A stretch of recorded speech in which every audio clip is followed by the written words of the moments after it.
Yeah. I can, but. When I you- don't want to. I've got arthritis in both knees so bad. No, any guess this one? When did y'all start requiring this? This is new to me. As far as to sign in when you at the meeting, Yeah, at the University Park meeting specifically, when did you start requiring this? as long as I can remember, it's been a requirement because it's in. Okay, well, let me finish. Because in the minutes, they say who was in attendance and we need who is in attendance. And we need the names of the people who were in attendance so we can put it in the minutes, the same as we require on the Zoom meeting. Just interesting because I've never seen it. It is interesting, I agree. So anyway, so you're just gonna go up there and paint it? Yeah, no, they've got graffiti removal, but. It looked like way too much for that, so. Because sometimes our the lights on the water tower go out. Okay. And I usually just when our crews through, I just have them stop and do that for them, that way I don't have to find it. okay. Yeah, I wouldn't want to climb that. Because last year we had it go out and we've never had to pay, but we did last year. And Riley County hired I think it was Economy Electric, go up and change 2 light bulbs, and it was, I don't know, man, $1,500 or something. It was a lot. Yeah. It was a significant amount, you know. That's normal or. I'll do it for $5. $5. $5. Well, I mean, there is a certain liability and there's certain certification morning. to do that kind of climbing. Yeah, but yeah, let me know, because I almost have. Thank you, Carla. If we do, I think that we do Riley's. Morning. I mean, big quite a few in here. Okay. Guys are always through, so. And then, is it a special certificate to climb a water tower or is it just a height? Like, is a tower climber, is he certified or she certified to climb a water inside of a water, you know? It kind of depends on each company. Our company, we have to have it signed off, you know, through the show that we're 100% tied off all the time. So Yeah. it's 2.5. Yep. 2-point contact. And it's 10 Yeah, o'clock. and you're ready for those safety inspections on our guys. They're not 100% tied on what they're supposed to be. But we don't have. Okay. We like to put them down. How tall is our tall? Tall. All right, Gordon? Yep. I can get in, we can get on top of the window, climb inside of it. Nobody's in Zoom except for Danielle recording. All right, 10 o'clock. University Park special meeting agenda, May 23rd, 2025, 10 a.m. at the clubhouse and on Zoom. The Zoom is working today. We've solved that issue, it looks like. Notice all attendants will need to state their first and last name on the sign-in sheet or have their first and last name displayed on the Zoom meetings. This is for proper record keeping of the UP public meetings. If your first and last name is not displayed properly on Zoom, you can provide it in the chat or speak it aloud at the start of the meeting. If your first and last name has not been recorded by 5 minutes after the start of the meeting, you will be removed from the Zoom. This meeting is being recorded, including both live and Zoom audiences for future reference. Viewer discretion is advised to adhere to proper record keeping. The audio and visual recording will stay active throughout all Zoom meetings. Call to order. Board members present is Joanne Zahner, James Slaymaker, and Sarah Dahl is on Zoom. Sarah, are you there? Yes, I'm here. Thank you, Sarah. All right. At this meeting, we will not be discussing what has happened in the past. This meeting is only to discuss new information relating to the covenants that has been collected since the April special meeting and any final input from the community members pertaining to our upcoming decision on whether to update or eliminate the University Park covenants.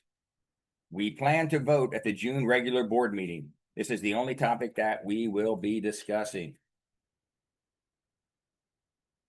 Hold on, you're interrupting, please. Thank you. Okay, so there were a few topics we will be discussing. There are few unanswered questions. There are a few unanswered questions after the last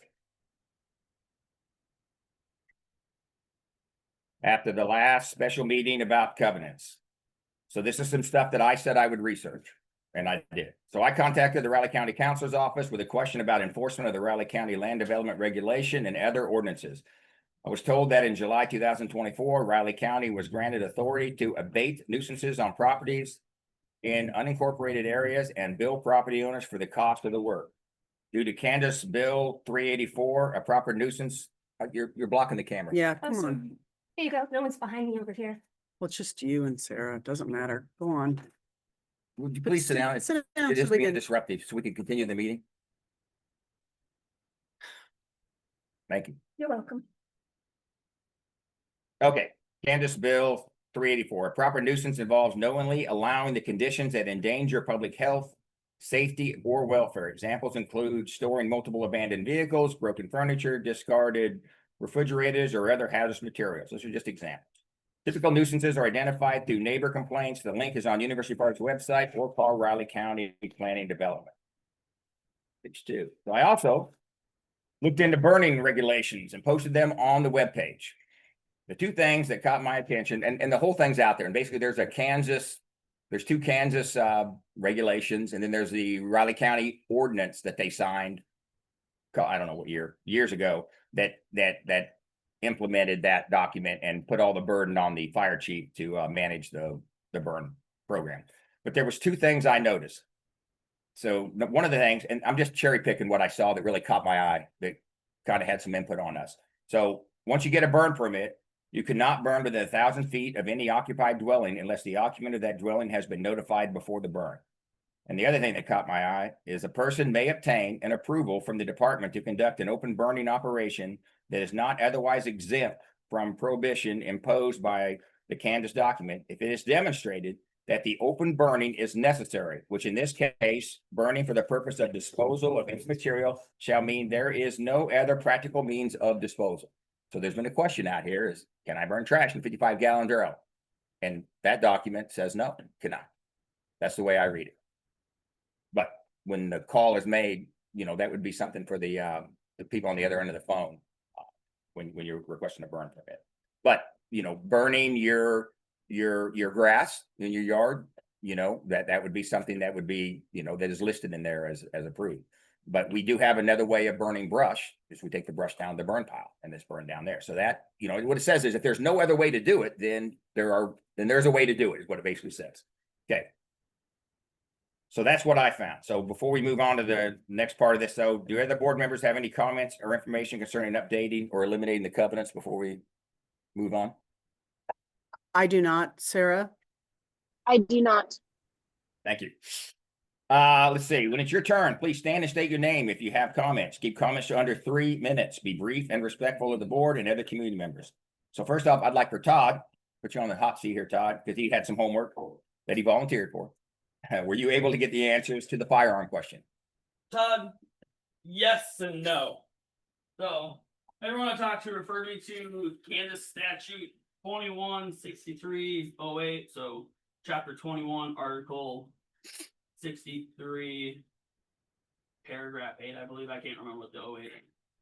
So criminal discharge of a firearm would be listed as reckless and unauthorized discharge of any firearm at a dwelling, building, structure in which there is a human being, whether a person discharging the firearm knows or has reason to know that there's a human being present, or at a motor vehicle, aircraft, watercraft, train, locomotive, road car, caboose, rail-mounted work equipment, a rolling stock, or other means of conveyance of persons or property in which there is a human being, whether the person discharging the firearm knows or has reason to know that there is a human being present.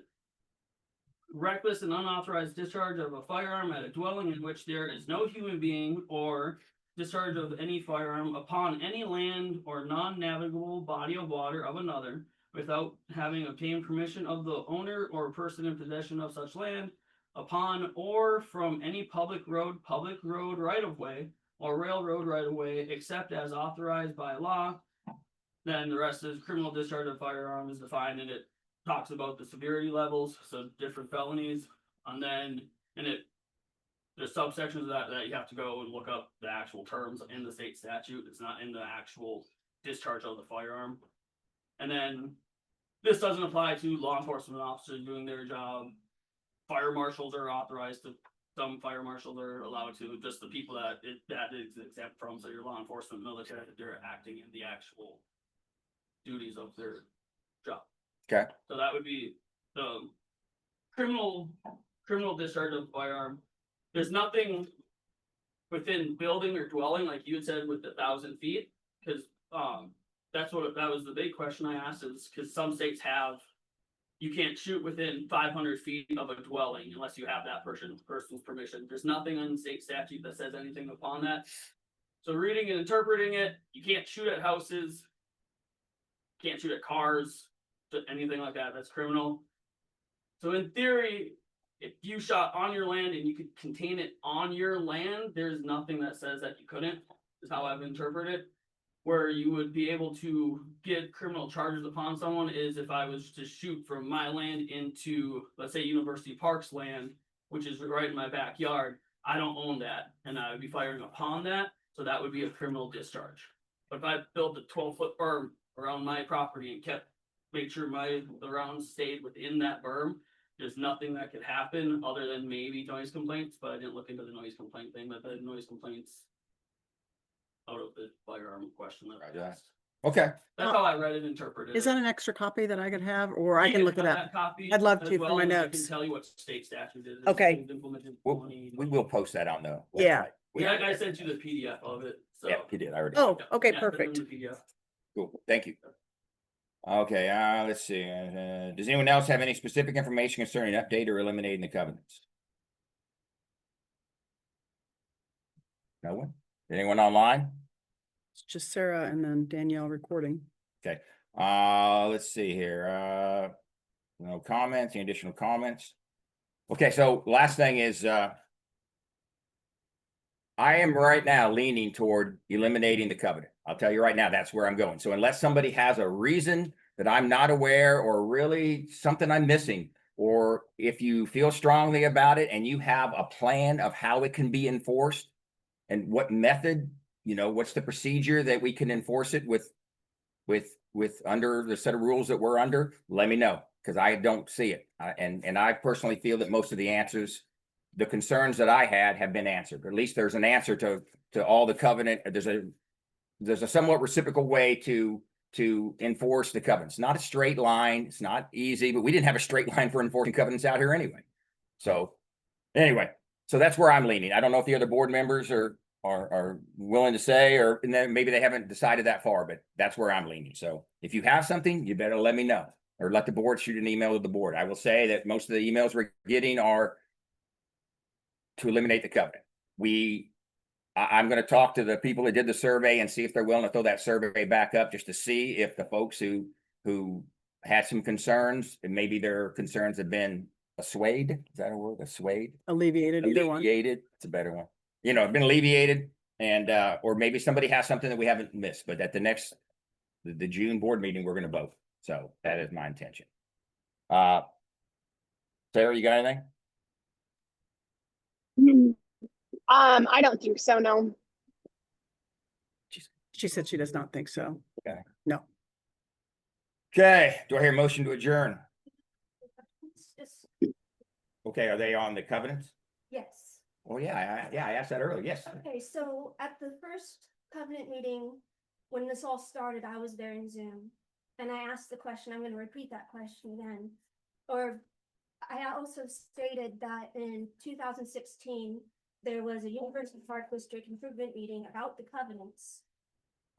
That stated that chickens are not allowed in University Park. You quoted me on Zoom saying that chickens were allowed, even though I repeatedly told you during that meeting that they were not. And I've been emailing you to correct this because you deliberately misquoted me and are refusing to update that part where it says not. And the thing is that meeting was actually about me wanting to get chickens after I bought my house.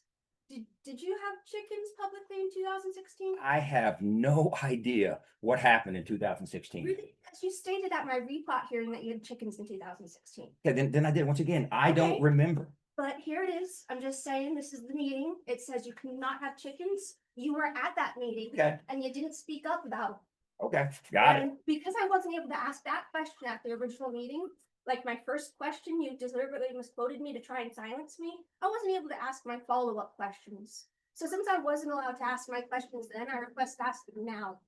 If it's not a covenant question, then we're not going to deal with it. You can come to the June meeting. You can ask anything you need to ask in the 3 minutes that'll be provided. Also, because it's only 3 minutes that I have questions on. Okay. Let me see if any of these questions are specifically about the covenants. All right. Why was carrot targeted for the covenants but not chickens? So, I guess chickens are and have been accepted in University Park for multiple years. A donkey is not acceptable, and the community came together and we discussed it as a community, and the majority of the community wanted to pursue having the donkey removed. It's all in a public meeting. See? But you realize that Okay, we're another question about the covenants. It says no off-street parking. I can prove that the police were called on me by UPID for parking off the road. I can prove that University Park started to change the covenants to require me to park off the road instead of just having off-street parking. Why was I targeted for parking off the street, but No idea. dinner no idea. didn't have off-street parking? No idea, but listen. Todd might listen, have an idea. Question. Okay, I'm gonna answer. Well, We are in the process of discussing eliminating the covenant. All of this is old news, possibly in June. So you can Still- swallow around in this hate and displeasure that you have, or you can just move on and be glad that we're trying to resolve the situation. That, to be honest, you know, the one good thing that you've done, if you've forced us to address this issue. So, I mean, good job, you did good. Okay, so we're looking at trying to resolve this issue. So if you didn't accomplish anything else with your hate and nastiness, And you have bullying. accomplished that. So be Nothing. glad. I'm being truthful and Okay. honest and asking for equality. That's all I'm doing Okay. since Todd's got a comment. 2006. Yes, So Todd. when we're Your 3 minutes are up. Thank you for your input. targeted at one Hold on. point for parking School Street. I was targeted my first week I moved in for parking off the street. Todd, thank you. I forgot about that. That brought up good memories. All right. Any other comments about the covenant? Answering my questions doesn't count as my time questioning. We give you one more.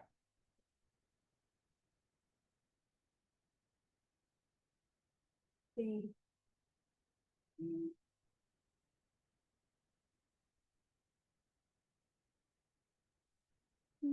All right, that's 3 minutes, 45 seconds. So that is it. You said I could have one more. If you told me I'm only allowed specific questions, I have a right to read through my Okay, questions. and- we're done. Do I have a motion to adjourn the meeting? I make, You can silence me again. I make a motion to adjourn the meeting. All in favor? I Aye. second. Would you like to? I, Second out? No, I don't need this. Nope. Okay. Thank you. I just. Thank you very much. Oh, yeah, I will. I see what that is. Yeah.